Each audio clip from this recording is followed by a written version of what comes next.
Bonjour, merci de nous rejoindre ce midi. Avant de retrouver Laurence Duvois au livre Sur la place pour une édition spéciale consacrée à cette 47e édition de ce salon littéraire, on fait un bref passage ici pour quelques mots sur l'actualité de ce matin en Lorraine, avec d'abord du football et de la Ligue 2, la Nancy-Lorraine qui a essuyé sa première défaite de la saison. C'était hier soir dans l'Aube face à l'Estac de Troyes. Les Troyens plus forts sur le terrain. Un doublé de Ben Tayeb, un but d'Adeline et aucune réussite du côté nancéien. Bilan 3-0. Nancy chute et se retrouve 5e du championnat. À 2 mois du procès de Nestlé Waters pour abandon illégal de déchets, une décharge contenant des milliers de tonnes de plastique se voit recouvert de terre. David Bailly et Boris Kretschmar se sont rendus sur place. Des dizaines d'allers-retours pour ces camions chargés de terre. Depuis mercredi, des travaux de revégétalisation ont commencé dans cette ancienne décharge à Saint-Ouen-les-Parrais. Le but ? Mettre de la terre sur des milliers de mètres cubes de déchets, comme pour effacer les stigmates du passé. Ça fait 24 ans qu'il ne se passe rien. Et là, tout d'un coup, en 2025, un mois avant le procès de Nestlé à Nancy, justement sur les décharges de plastique, on décide de revégétaliser. Moi, je trouve ça extraordinaire. En étant peut-être un peu excessif, je pense que c'est un projet de déstabilisation du procès de Nestlé fin novembre. Car le 24 novembre prochain, l'industriel sera jugé par le tribunal correctionnel de Nancy pour 4 décharges illégales sauvages. Selon Mediapart, ces milliers de mètres cubes de déchets polluent les eaux en microplastique. Faux, rétorque Nestlé, qui dans ce dossier nous dit se conformer à la législation. Cette revégétalisation est une commande de l'État, disent-ils. Une revégétalisation qui interroge le maire de Saint-Ouen, les Parrais. On a signé une convention avec Nestlé justement pour la pose de ces pisomètres. Tout devait être transparent dans les articles, c'était marqué que je devais être informé. Et à chaque fois que je demande, on me dit que c'est pas moi qui suis compétent, c'est la préfecture. Voilà. Sauf que pour l'eau, c'est vous. Sauf que pour l'eau potable, c'est moi, tout à fait. Donc on a un dilemme entre ces deux dossiers. Car dans cette affaire, le maire de Saint-Ouen voudrait connaître si cette décharge, qui date des années 60, pollue les sources d'eau qui se trouvent à quelques mètres du site. C'est cette eau qui sert à la consommation des habitants. Notez à Nancy la réouverture de la ligne du trolley rue Saint-Georges, 48 heures après l'important incendie qui a eu lieu dans un immeuble en travaux de cette même rue. La circulation a donc repris normalement. Un trolley qui nous conduit cette fois jusqu'à la place de la Carrière pour y retrouver Laurence Duvois et ses invités au 47e livre sur la place. C'est à vous, Laurence. Bonjour Régis, bonjour à tous et bienvenue ici à Nancy pour une édition spéciale à l'occasion du livre Sur la place, le plus grand salon littéraire de la rentrée, 47e édition, près de 550 auteurs présents, des rencontres, des lectures, des dédicaces jusqu'à demain soir. Durant 50 minutes, des auteurs vont se succéder autour de cette table pour nous faire part de leurs livres, leur histoire fantasmée, autobiographique ou bien encore leur combat à travers les mots. Et pour nous faire vivre cet événement au plus près, nous retrouverons très régulièrement au cours de cette édition spéciale Grégory Boileau.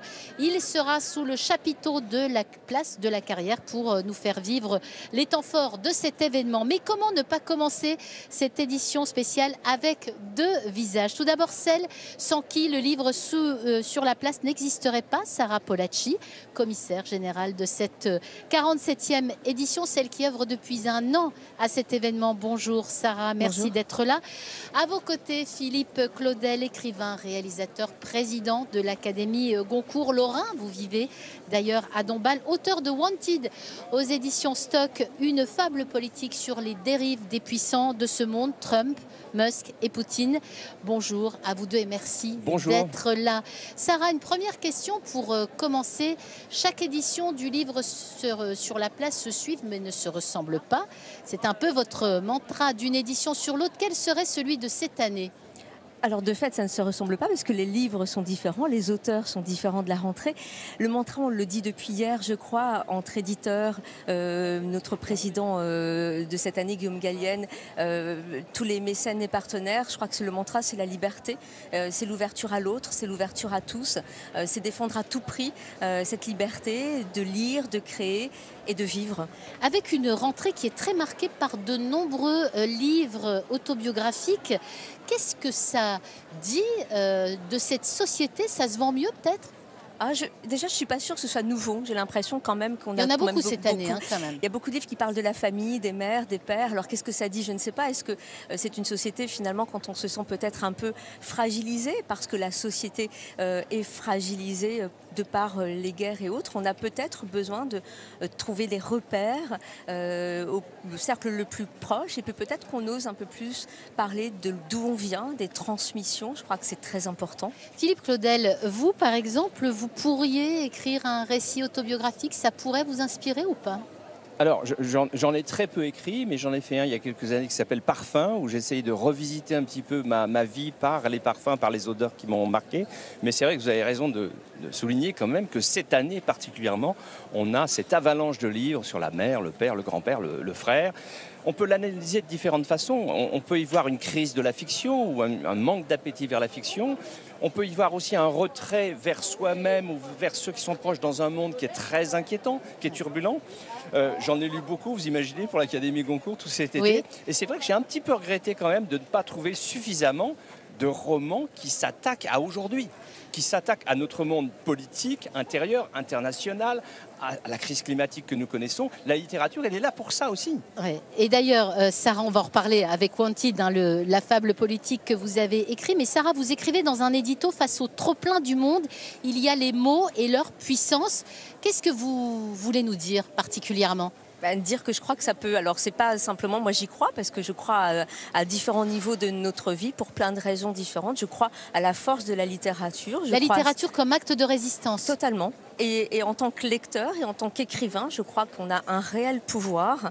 Et sinon, je ne serais pas là. Et ce n'est pas que des mots. Et être simplement passeur de livres et de littérature comme on le fait ici, oui, je crois avoir, moi, détenir un petit pouvoir. Alors Philippe, vous, le moins qu'on puisse dire, c'est que vous interpellez avec Wanted. Vous nous emmenez dans l'univers des superpuissants de ce monde, Trump, Musk, Poutine. D'ailleurs, la première scène, tout le monde la visualise très bien. On est dans le bureau ovale de la Maison Blanche. Il y a Musk avec son 14e enfant, Donald Trump, tous sont face à la presse. Et là, Musk fait une déclaration absolument tonitruante. Il offre $1 milliard à quiconque tuera Vladimir Poutine. Quand j'ai lu votre livre, je me suis dit, mais cette fiction pourrait devenir réalité. Oui, elle le pourrait. Et puis regardez les récents événements aux États-Unis avec l'assassinat de Charlie Kirk. Enfin, on est dans une société de violence, d'hyperviolence, d'usage des armes, où les mots finalement sont abandonnés au profit de conflits directs, alors soit entre États, des États qui en envahissent d'autres, soit entre personnes qui s'insultent, qui s'interpellent ou alors qui se tirent dessus. Et c'est notre société qui se tend comme ça. Mais pour en revenir un petit peu en arrière, si vous me permettez, oui, par rapport à ce que disait Sarah sur le pouvoir de la littérature, là on est là ici ensemble. Et c'est ça qui est beau, vous voyez. C'est que ce genre de manifestation montre qu'on a besoin les uns des autres. Et qu'on a besoin d'être là, qu'on a besoin de se lire, qu'on a besoin de se connaître. Et les livres sont faits pour ça, pour nous rapprocher des autres et puis aussi pour inspecter nos mots MAUX et avec les mots MOTS et notamment avec une visée politique comme dans Wanted. Alors, vous nous questionnez très clairement, Philippe, sur la folie des hommes, mais également sur l'argent qui finit par triompher de la démocratie. C'est ça que vous voulez nous montrer aussi. Écoutez, ce qui m'a interpellé et ce qui m'a fait écrire le livre, c'est de me rendre compte que soudain, l'homme à la tête du pays le plus puissant du monde et l'homme le plus riche du monde s'associent et se disent, parce que je suis le plus puissant, parce que je suis le plus riche, j'ai le droit de gérer le monde comme je l'entends, à ma façon, en dehors de systèmes. Des règles, hein, ça dérape complètement. Et en dehors de ce qu'on a appelé, ce qu'on appelle encore un petit peu, dans beaucoup de pays, la démocratie. C'est-à-dire que voir le plus grand pays du monde en termes de puissance, de plus grande démocratie du monde, les États-Unis, glisser peu à peu vers un régime qui est au-delà de la démocratie, ça c'est inquiétant. Ouais, vous sortez de votre registre habituel, vous êtes plutôt du genre à partir d'une réalité et la détourner un petit peu. Là, vous avez changé carrément de logiciel presque. Écoutez, quand Trump est investi pour la deuxième fois début janvier, quand il commence à parler, à avoir des déclarations hallucinantes qui nous mettent tous assis par terre, je me suis dit, mais là, le réel dépasse la fiction. Et dans ce cas-là, qu'est-ce que peut la fiction ? Qu'est-ce que je peux, moi, qui écris des histoires, comment je peux retrouver la main, si je puis dire ? Et j'ai gambergé pendant quelques semaines, et à un moment, je me suis dit, mais voilà, je vais faire une fable dystopique, je vais faire un roman politique, je vais revenir aux fondamentaux de l'Amérique. C'est quoi? C'est la conquête de l'Ouest, l'usage des armes, c'est l'argent, c'est les chasseurs de primes. Donc on est entré à nouveau sur une ère des chasseurs de primes 2.0. Je vous vois qui c'est, Sarah. Je Vous avez adoré? Moi, je lis Philippe depuis longtemps, il le sait, et j'ai adoré celui-ci. Et je trouve tout de même, juste pour contredire, mais gentiment, je pense quand même que Philippe Claudel, depuis le début, écrit quand même toujours en lien avec le monde, parce que même quand il nous plonge dans l'histoire, même quand il parle, j'espère que tu me contrediras pas, mais il est un vrai écrivain de notre époque, et il interroge le monde dans lequel on vit depuis toujours. Impérativement et impérativement. Un grand merci à vous deux de nous avoir accordé de votre temps. Philippe, vous serez demain entre 11h et midi à l'Hôtel de Ville pour présenter Wanted. Et bon courage à vous, Sarah, pour ces prochaines 48 heures. On va aller sous le chapiteau retrouver Grégory Boileau. Grégory, il y a beaucoup de monde malgré la pause méridienne. Oui, le déjeuner va attendre, Laurence. Évidemment, énormément de monde dans ces allées du chapiteau, ici, place de la Carrière, où les visiteurs viennent rencontrer leurs auteurs préférés, comme Émilie et Pauline, la mère et la fille qui sont venues ensemble. Alors, elles se trouvent juste devant le stand un peu des Lorrains. Il y a Philippe Claudel qui viendra s'installer juste là, qui est juste à côté du juge Thiel que vous venez de rencontrer. Racontez-nous, Émilie, vous venez de faire signer, dédicacer son ouvrage. C'est un juge qui est très célèbre dans notre région. Et je souhaitais le rencontrer pour connaître son ressenti sur les grandes affaires qui l'ont animé, notamment Simone Weber. Et il y en a eu beaucoup d'autres. Vous venez ici dès les débuts avec votre fille, racontez-nous. C'est important de lui transmettre le goût de la lecture. Oui, tout à fait. Toute petite, elle a été passionnée par les bandes dessinées. Alcibiade Didasco, elle peut peut-être... Bien sûr, on va lui tendre le micro. Raconte-nous, toi, pourquoi tu aimes cette ambiance ici et ce salon, Émilie. Alors depuis toute petite, effectivement, je lis des livres, je me suis plongée dedans. C'était comme une sorte d'échappatoire pour moi depuis toute petite. Et j'ai été tout de suite très passionnée par l'histoire, l'archéologie. Donc les Alcibiades, c'était du pain béni pour moi. J'ai toute la collection, je suis fan. Et en grandissant, suite à mes études d'histoire de l'art, et forcément, je suis amenée à beaucoup lire des livres, de me diriger vers la BU et donc de découvrir multiples ouvrages sur la culture, l'histoire et l'art. Et vous restez très attachés l'une et l'autre aux ouvrages papier. On sait que le nombre de lecteurs est en baisse en France. Vous restez là, fidèle. Oui, tout à fait. Et d'autant plus que cette année, c'est une année un peu particulière parce que le papa de ma fille a un cancer. Et on est venu rencontrer l'autrice qu'il adore, qui est Lorraine Fouché. Et on lui a ramené un livre qui a un titre d'ailleurs très parlant, c'est Aller simple pour la joie. Donc voilà, il sera très content qu'on lui redonne ce livre. Merci à toutes les deux en tout cas. Bon salon en tout cas, profitez-en bien.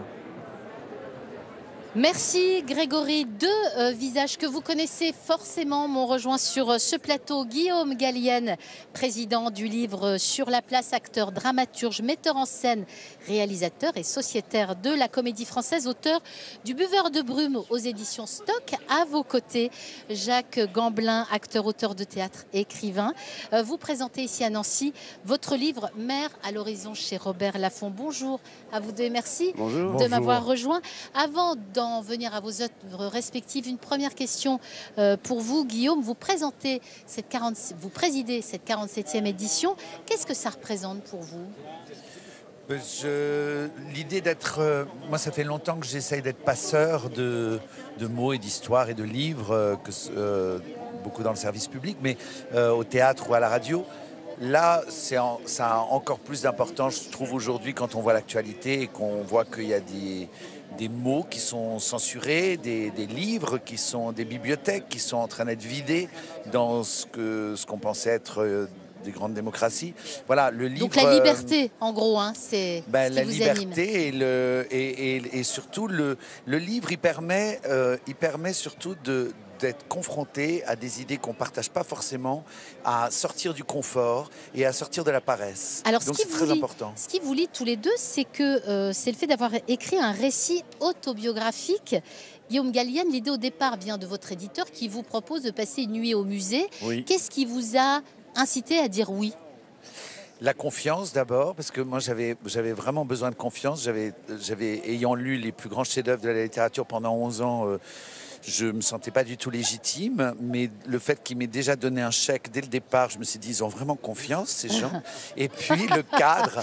C'était assuré du coup. Le cadre de la collection Manu au musée, c'est vrai que ça donnait un cadre de départ qui me rassurait. Ouais, Voilà. sauf que vous n'avez pas passé la nuit au musée, mais dans une galerie, on y reviendra. Vous, Jacques Gamblin, votre livre s'adresse à votre mère, une maman qui a perdu Louis, la mémoire. Vous vous adressez à elle avec beaucoup de tendresse, c'est super bien écrit. Quand on vous voit en le lisant d'ailleurs ce livre, enfin, en tout cas c'est l'impression que ça m'a donné. Comment est née l'idée de faire ce livre sur votre maman? Pour cette raison, c'est-à-dire cette relation est évidemment très forte avec ma mère, et quand je vois que les choses s'effacent peu à peu... C'est une façon de communiquer avec elle. Absolument, et puis se dire qu'est-ce que je fais avec ça, surtout. Je m'en attriste, je m'en désespère, ou alors j'en fais quelque chose. Et écrire là-dessus m'a permis de changer d'axe de regard et d'adopter une autre attitude avec elle, comme de me fondre aussi dans ce mental qui évolue, et plutôt que de lui répondre, mais je te l'ai déjà dit. Il y a des moments hyper drôles dans votre livre, notamment lorsque vous jouez au mot fléché avec elle. Elle tombe sur un mot hyper dur, vous êtes surpris de voir qu'elle le trouve. En fait, elle vous avoue qu'elle a triché. Et puis, il y a cet autre moment que j'ai adoré, qui m'a fait mourir de rire. Vous l'accompagnez à un contrôle de ses appareils auditifs, où elle doit mettre un casque et répéter des mots. Racontez-nous la suite. Ça, c'est complètement dingue, c'est absolument inimaginable. En fait, à un moment donné, j'ai envie de savoir qu'est-ce qu'elle entend dans ce casque, sur ces tests audiométriques. Et je chausse le casque, et puis j'entends les mots, mais j'entends surtout ma voix.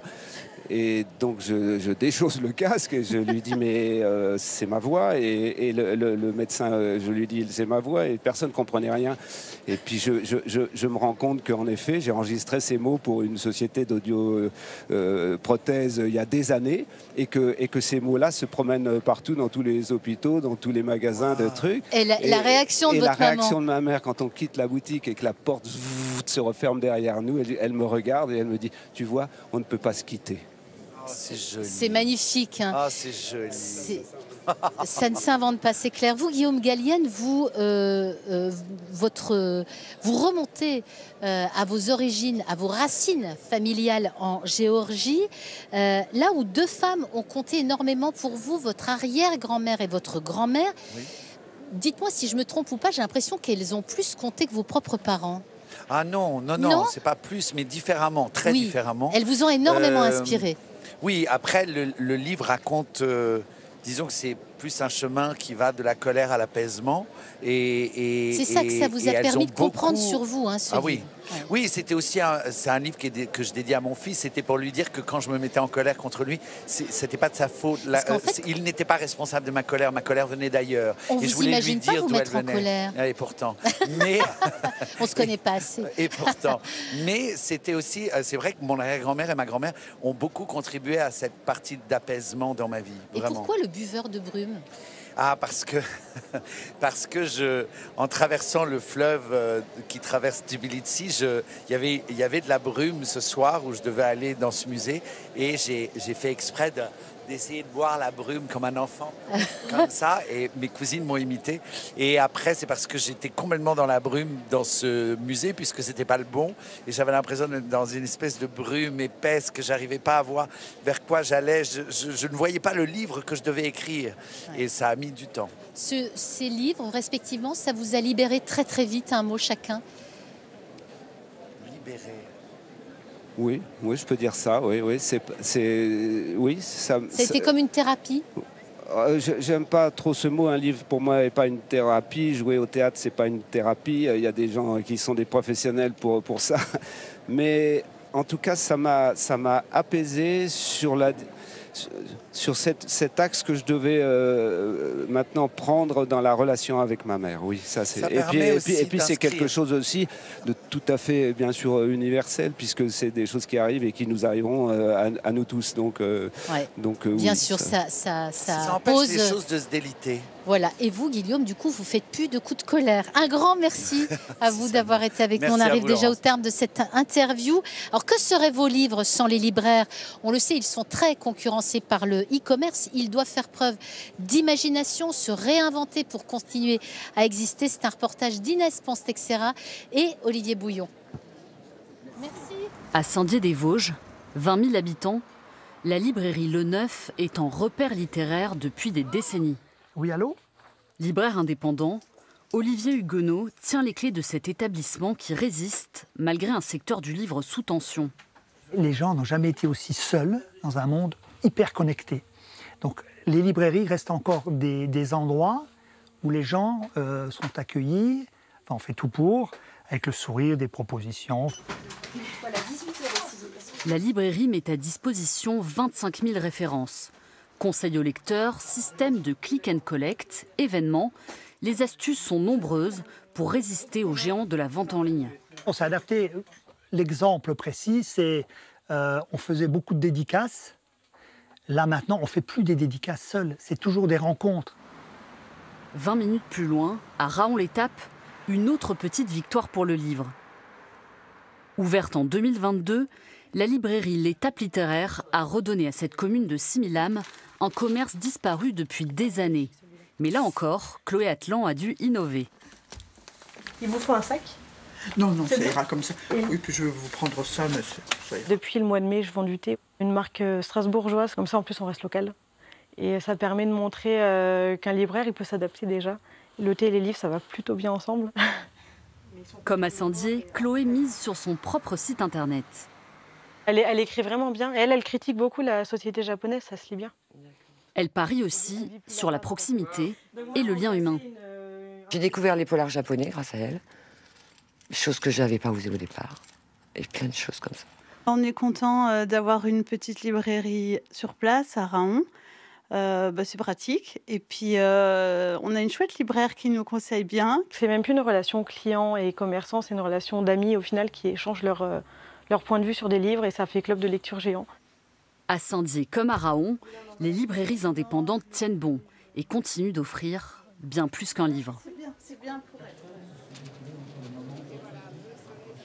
Des livres qui sont, des libraires qui sont évidemment très présents ici au Livre sur la Place, tout comme les éditeurs pour qui cette rentrée littéraire est un événement d'importance. Liana Lévy m'a rejoint sur ce plateau. Bonjour Liana, vous êtes éditrice depuis 40 ans à Paris. On va voir justement avec vous comment procèdent les éditeurs pour choisir un livre, un auteur. Première question déjà, en quoi cette rentrée littéraire est un événement important pour vous ? Alors, ça l'est et ça ne l'est pas, si vous voulez. C'est toujours un rendez-vous qu'on redoute. Pourquoi ? Parce que le regard se concentre sur quelques livres au départ. Ça passe ou ça casse, en gros. Voilà. Et en fait, les livres ils suivent dans un deuxième temps. Donc, en fait, pour nous, la rentrée, elle commence quelques semaines après la grande rentrée dans laquelle on choisit des auteurs déjà reconnus. Alors, j'ai lu que votre politique éditoriale était de vous démarquer des livres qui sortent de l'ordinaire. Ça veut dire quoi, Liana ? Je ne sais pas pourquoi j'ai dit ça, mais ce qui est sûr, c'est que nous essayons de publier des livres qui ont quelque chose à voir avec la société en général, avec un pays, avec... on est... en cela, c'est peut-être... On est obligé, et puis de toute façon par goût, de dire au lecteur ce qu'il va lire. Ouais. Voilà. Les livres, cette rentrée est très marquée par des récits autobiographiques. Par exemple, vous, ça vous intéresse moyennement, ça ? Oui, ça m'intéresse moyennement. Je ne vous dis pas que je n'en ai jamais fait, mais j'essaye dans ma tête de me souvenir desquels. Mais en tout cas, quand on les a faits, c'était le cas par exemple d'un livre qu'on a publié l'an dernier sur la Tunisie, l'histoire de la Tunisie, ça se raccroche toujours à l'histoire, à ce qu'est devenu le pays, etc. Racontez-nous, comment ça se passe ? C'est vous qui choisissez un auteur, un livre, ou c'est l'auteur qui vous sollicite ? Les deux. Les deux. Mais en fait... on est sollicité soit par les auteurs, soit par les agents, surtout pour les livres étrangers et italiens. Et même maintenant, il y a des agents français qui nous sollicitent de plus en plus. Une dernière question rapidement. Est-ce qu'il vous faut faire preuve aussi d'inventivité comme les libraires pour continuer à exister, sachant que de moins en moins de gens lisent au profit des écrans? Est-ce qu'en gros, le métier d'éditeur a encore un avenir? Moi, je suis optimiste. Alors nous avons beaucoup misé sur le livre de poche. On a une collection qui s'appelle Piccolo, comme son nom l'indique en italien, et dont on a essayé de bien étudier la présentation, les caractères, pour que ça soit un livre qualitatif. Bien sûr. Voilà, et en fait, ça marche. Ça marche, oui. Un grand merci à vous, Liana, d'être venue sur ce plateau. On va retrouver Grégory Boileau sous le chapiteau de la place de la Carrière. Greg, vous êtes dans le secteur jeunesse, un genre très prisé qui marche bien. Oui, ça marche toujours autant, Laurence, les albums jeunesse, les albums BD. Il y a une centaine d'auteurs environ qui sont présents ici sous ce chapiteau. Et je me tourne vers deux d'entre eux, Thierry Godin et Romain Ronzeau. Vous travaillez ensemble, Thierry? On travaille ensemble. Vous écrivez, vous, votre best-seller, excusez-moi, c'est Espion de famille, c'est ça, hein? Espion de famille et notre nouvelle série, Les Enfants de l'Arbre, voilà, qui est une forme de suite à Espion de famille. Bon, Voilà. vous aimez beaucoup ce salon, évidemment, c'est la 3e fois que vous venez. Exactement. Racontez-nous l'ambiance, qu'est-ce qui vous plaît? On voit, il y a votre jeune public qui est là toujours devant vous. On est ravis parce qu'hier en plus on a fait des interventions scolaires à la manufacture, à la médiathèque, et on a été vraiment accueillis chaleureusement, et les enfants avaient préparé, les enseignants aussi, donc on a été vraiment très bien accueillis, et c'est un plaisir de les retrouver sur le festival. Ils sont venus, ils sont au rendez-vous, et là c'est vrai qu'on a fait 2 journées hier et aujourd'hui. Enfin, on n'a pas arrêté de voir notre jeune public, et c'est un vrai plaisir. Ils sont pas trop fatigants, non? Ah non, mais ils sont parfaits. Au contraire, ils arrivent des yeux pleins d'étoiles. Ils nous disent « Ah, c'est chouette ce que vous faites ». Bon, là, c'est vraiment un cadeau. Bon, bah, super. On va se tourner vers Romain, qui est en train de dessiner, c'est ça? Tout à fait, je suis en pleine dédicace. Bon, et ça, évidemment, les enfants sont friands de vous voir comme ça, donner vie à vos personnages en live. Oui, tout à fait. C'est vrai qu'il y a toujours un petit côté magique un peu. Ils peuvent me dire, là, incroyable, ce qui fait toujours plaisir à l'ego. Mais au-delà de ça, c'est vrai que nous, on aime bien venir au contact du public. Enfin, ça nous rappelle aussi pourquoi on le fait. Parce que c'est vrai que ça reste un travail assez solitaire, la bande dessinée. On peut être c'est un petit travail en champ un peu toute l'année. Donc, on aime bien aller faire les dédicaces pour voir se rappeler. Ça marche toujours autant. Pourquoi ce secteur-là marche de la jeunesse? C'est un secteur en plein boom. Alors ça peut être aussi compliqué parce que du coup on est nombreux à en faire. Il y a beaucoup de titres qui sortent et tout ça. Il y a un peu une surproduction de bande dessinée. Mais parce qu'après, il y a plein d'histoires à raconter. Nous, c'est vrai qu'aussi avec Thierry, on a beaucoup d'envie de raconter des histoires d'aventure et tout ça. Et puis des histoires qui qui ont du sens aussi.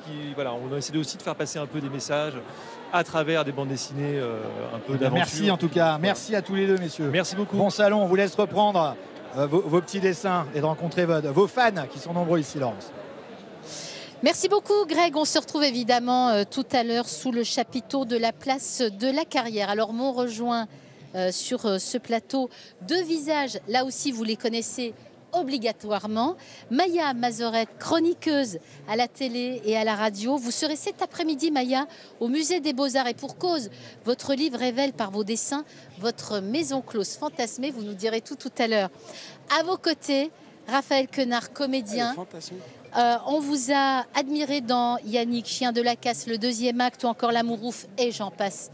Et des meilleurs co-réalisateurs du film I Love Pérou, désormais écrivain, avec Clamsey à Tataouine. Et vous serez, Raphaël Salpoirel, cet après-midi de 17h15 à 18h15 pour débattre et présenter Clamsey à Tataouine. Bonjour à vous deux, merci d'être là. C'est super sympa. Alors, vous connaissez tous les deux forcément, non?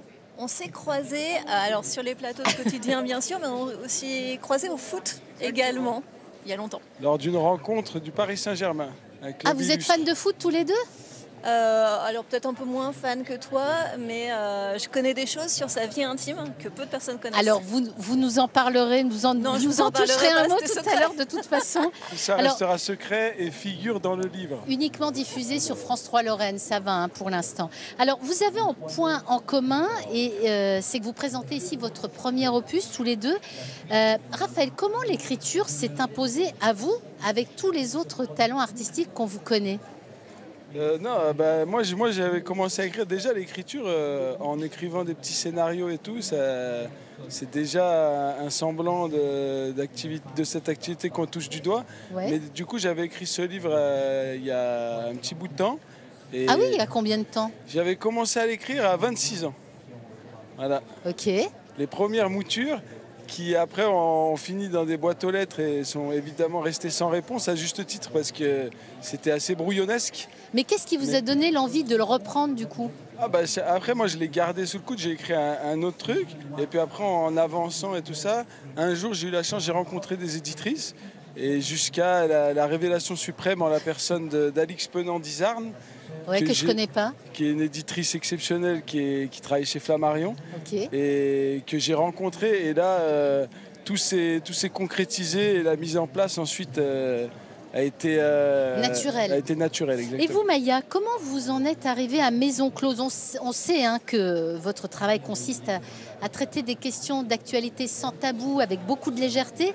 Mais de là à en faire un livre illustré, racontez-nous un peu votre cheminement. Alors moi, c'est pas mon premier livre. Je pense que c'est peut-être mon 15e livre, mais c'est le premier. Mais c'est pas grave. Bon, du alors tout. là, c'est la grosse bâche. Non, c'est pas grave du tout. Et ça faisait 5 ans que j'avais rien publié, donc c'est peut-être pour ça. Ouais. C'est la première fois, en revanche, que c'est le premier livre illustré. Un essai, exactement. Ah, merci Raphaël, c'est illustré. sympa. Il est adorable. Exactement. Donc vraiment essai graphique. Et en fait, on reste sur mes thématiques habituelles, sauf que là, on est vraiment sur le désir, les fantasmes, parce que la question du plaisir, en fait, on l'a vachement traité, je trouve, dans la presse ces 20 dernières années. Et là, j'avais envie de revenir sur ce qui nous donne envie de faire l'amour. Mais qu'est-ce qui vous inspire? Surtout, elle répond à l'éternelle question à laquelle on aimerait tous pouvoir répondre, qui est comment contrer l'essoufflement. Exactement. C'est mon attaché de presse aujourd'hui. Il fait très bien son travail. Moi, j'ai une question avant d'aller un peu plus loin dans le sujet. Ce qui vous a inspiré au départ, c'est quoi? C'est les dessins, c'est l'écriture, c'est le thème. Comment vous avez tiré? C'est la thématique. En fait, j'avais l'impression qu'on vivait une crise du désir et que cette crise du désir, moi, je l'associais à une crise des fantasmes. En fait, aujourd'hui, plutôt que de fantasmer par nous-mêmes, on va peut-être lire des livres, on va regarder de la pornographie. Et j'avais l'impression que quand nos fantasmes, ils viennent pas vraiment de nous, ils sont un peu moins puissants, ils nous correspondent un peu moins. Et puis c'est comme si on allait externaliser quelque chose qui devrait vraiment appartenir à notre vie intérieure. Donc avec ma Maison Close, je donne une méthode pour retrouver son propre désir, ses propres fantasmes et comment les communiquer aux autres. Personnes intéressées éventuellement par ces informations par la suite. On va y revenir tout à l'heure. Mais allé piocher des informations dans des véritables maisons closes ou bien c'est uniquement l'objet d'informations? C'est bien parce que Raphaël, il fait le boulot à ma place. J'adore. Mais c'est génial. Oui, je suis complètement allée et j'ai envoyé mon mari dans certaines maisons closes pour qu'il aille prendre des informations. Mais en fait, je me suis rapidement détachée du réel parce que moi, ça n'a rien à voir en fait avec le travail du sexe. C'est plus trouver un espace où on puisse projeter une relation sexuelle idéale. Souvent en sexualité, on essaye de se demander ce qu'on peut avoir. Et là, je voulais poser la question de savoir ce qu'on voudrait vraiment avoir. Donc imaginons que toutes les conditions soient rassemblées pour une interaction érotique désirable. Je ne sais pas pourquoi je te regarde en disant ça. À quoi ça ressemble? Et dans ce cas-là, à quoi ressemble notre maison close idéale? Alors, on va revenir quand même à Clamsey, à Tataouine. Moi, je voulais savoir, Raphaël, comment est né ce personnage? Oui, on va de toute façon, ça va être ping-pong tout le temps. On reviendra entre le sexe et votre serial killer, donc Clamsey à Tataouine. L'idée au départ, je vais camper un peu le décor, c'est un homme qui veut se suicider, qui finalement se ravise en allant assassiner des femmes issues de milieux pas que de classes sociales très différentes. Vous avez lu le livre? Ouais, je l'ai lu, ouais. Pas que. Pas que. Mais je voulais savoir déjà comment était né ce personnage, le fil, comment vous l'avez tiré? Est-ce que ce sont d'abord les femmes qui vous ont inspiré? Est-ce que c'est d'où il sort ce serial killer? D'abord, ce qui m'a inspiré, moi, c'est vraiment la galerie de personnages et tous les magiciens du quotidien que j'ai la chance de côtoyer. Et il y a tellement de personnages qui, pour moi, sont des artistes à bien des titres, mais qui ne décident pas d'en faire profession, et pourtant qui sont des sources d'inspiration intarissables, et bien plus souvent que bien des artistes qui en font un métier. Et du coup, moi, il y a d'abord cette galerie de personnages qui occupe mon imaginaire, du coup que j'avais envie d'aller visiter, et aussi la fascination pour la balade entre les classes sociales, et comme le cinéma, mais aussi d'autres activités sont un moyen de côtoyer des gens appartenant à des classes sociales bien différentes, je voulais proposer, on va dire, un voyage à l'intérieur de chacune d'entre elles. Et la façon la plus, je ne sais pas si c'est la plus simple, mais en tout cas de ne pas s'y éterniser, c'était que le personnage et un motif de s'échapper. Ouais. Et quel motif plus valable que celui d'y tuer quelqu'un pour avoir à décamper. Vous avez lu son livre, Maya? Non. Ah, bon, Pas voilà, encore, alors... pas encore. Mais je vais le lire aujourd'hui. Cet après-midi. Donc, Non, avant en plus, j'en ai 15 heures, elle entendu l'aura que lu. du bien. Oui, non, mais c'est vrai que quand on le lit, on vous entend parler. Elle l'a pas lu, mais elle l'a adoré. C'est ce qu'elle m'a dit. Exactement. Et vraiment, je le recommande. Prix Goncourt, obligé. Maya, c'est le fantasme qui vous a guidé. Absolument. En fait, donc, je propose aux personnes d'explorer leurs fantasmes à travers la création d'une maison close imaginaire. Et je me en suis leur dit, donnant des clés. Je ne peux pas demander aux gens de faire un travail que moi, je n'ai pas fait. Donc, outre la méthode qui permet de se faire sa petite maison close et de partager ses fantasmes, j'ai proposé la mienne. Ouais. Donc, on va voyager sur une 30aine de pièces, 54 personnages, plein de pratiques, 6 étages. Donc, je propose ma maison close à moi et je crois que ça n'a jamais été fait. Une femme qui, sans se planquer derrière la fiction, va dire voilà, ça c'est tous mes fantasmes, je les donne tous, j'oublie rien, parce que l'insincérité c'est soit 100%, soit rien. Et le tout c'est de ne pas avoir peur du jugement. J'ai une Moi, petite question, Une question que je me pose. Ouais. Est-ce que Maya, tu penses que dans un pays qui en interdit l'existence, il devrait y avoir quelques maisons closes pour proposer un encadrement plus valable de cette profession de travailleur du sexe? Alors, personnellement, moi je trouve qu'effectivement il faut faire la différence entre traite humaine et travail du sexe. Moi je fais partie des personnes qui pensent que les maisons closes, en vrai, ce serait pas une mauvaise idée, effectivement. Alors, bon, je vais oser une question. Allez, Raphaël, vous, côté sexualité, vous êtes plutôt bridé ou débridé? Parce qu'en fait, Maya dit qu'il faut être complètement débridé. Ah ouais? C'est gênant, non? Moi, je pense qu'en matière de sexualité, le plus important reste le mystère, ce pourquoi je continuerai à l'alimenter à mon sujet. Excellente réponse. Alors moi, je suis sur la transparence totale, mais je pense que c'est pas la même chose pour un homme et pour une femme. Pourquoi c'est si gênant de parler de sexualité, je pense que, alors, quand on est une femme, il y a le fait de se faire assimiler justement au travail du sexe, à la prostitution, mais ça c'est pas si grave. Je pense qu'en fait on a vraiment intériorisé des tabous à ce sujet-là, et je vois qu'encore aujourd'hui l'esprit c'est noble et la chair c'est vulgaire, c'est trivial, et c'est Jean Cocteau qui disait rien n'est plus profond que la peau. Je suis assez d'accord. Alors attends, j'ai une autre petite question, je me permets de vous interrompre. Elle est en train de hacker complètement cette émission, j'adore. Je ne veux pas faire l'exégète de comptoir, mais il me semble, en tout cas quelqu'un m'a raconté que nombre d'interdits qui circulaient et les tabous qui entouraient le sexe, les sujets qu'aborde Maya venaient aussi évidemment des précepteurs religieux qui ont longtemps... c'est sûr que ça nous enferme dans un carcan. Exactement, très et apparemment, clairement, alors ça je me demande si c'est vrai, je ne sais pas, on m'a dit que l'un des évangiles qui avait été écrit par saint Paul condamnait notamment la fornication et la prolifération de ce type d'activité légère, et que c'était du fait de sa propre impuissance. Alors, et qu'il avait du coup répercuté sur des générations et des générations à l'avenir. Alors, si vous voulez bien, Raphaël, on va méditer là-dessus. C'est beaucoup de sexisme. On va méditer parce que je te montrerai, vous n'êtes pas sans savoir, pardon de vous interrompre. C'était complètement faux. Voilà, accessoirement, je suis encore là. C'est complètement farfelu. On a sombré alors, dans la fake Raphaël, news, vous savez combien de livres il y a lors de cet événement littéraire? 484. 484, c'est précis. Hein. Autant vous dire que quand on est auteur, c'est pas facile d'exister. Bon, vous avez la chance d'être hyper connu. Comment font les autres? Eh bien, c'est un reportage de Laurent Parisot et Frédéric Madiaye. Vous êtes en train de me mettre dans... C'est un habitué du livre sur la place. Le Nancéen Benoît Fourchard est venu présenter Jour de chasse, un ouvrage jeunesse publié à quelques jours de l'ouverture de la chasse, une astuce pour essayer de faire parler de son 19e livre. C'est vrai qu'à la rentrée littéraire, on parle d'une vingtaine d'ouvrages, ceux qui sont déjà sur les listes de tous les prix, etc. Après, sortir son épingle du jeu, c'est très compliqué. C'est vrai que il faut être un peu médiatisé, donc il n'y a pas tellement de trucs personnels pour dire je sors du lot. Sorge Chalandon fait partie des auteurs dont le nouvel ouvrage, Le Livre de Kells, bénéficie d'une grande couverture médiatique en cette rentrée littéraire. Il se souvient qu'en 2005, il a vendu moins de 10 exemplaires de son premier titre, Au Livre sur la place. Le public vous lit, les lecteurs vous suivent, les lecteurs vous aiment bien. Je pense que si on est correct avec eux, si on est aimant, si on ne les trahit pas, si on ne moque pas d'eux, je pense qu'après, il y a un lectorat qui arrive petit à petit et qui ne vous lâche plus après. Et moi, ce qui a été le point d'orgue, je pense, c'était j'ai eu le prix Goncourt des lycéens. Avant, j'avais des lecteurs qui étaient plutôt âgés et tout d'un coup, grâce à ce prix, j'ai eu plein de jeunes.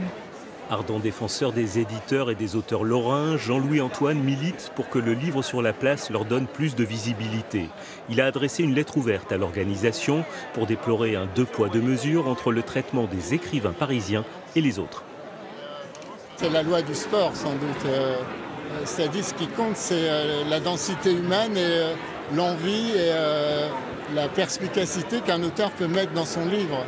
La dimension d'universalité en fait, qui parle au genre humain, on peut le trouver aussi bien dans un texte d'un petit auteur régional que dans un best-seller de l'autre bout du monde.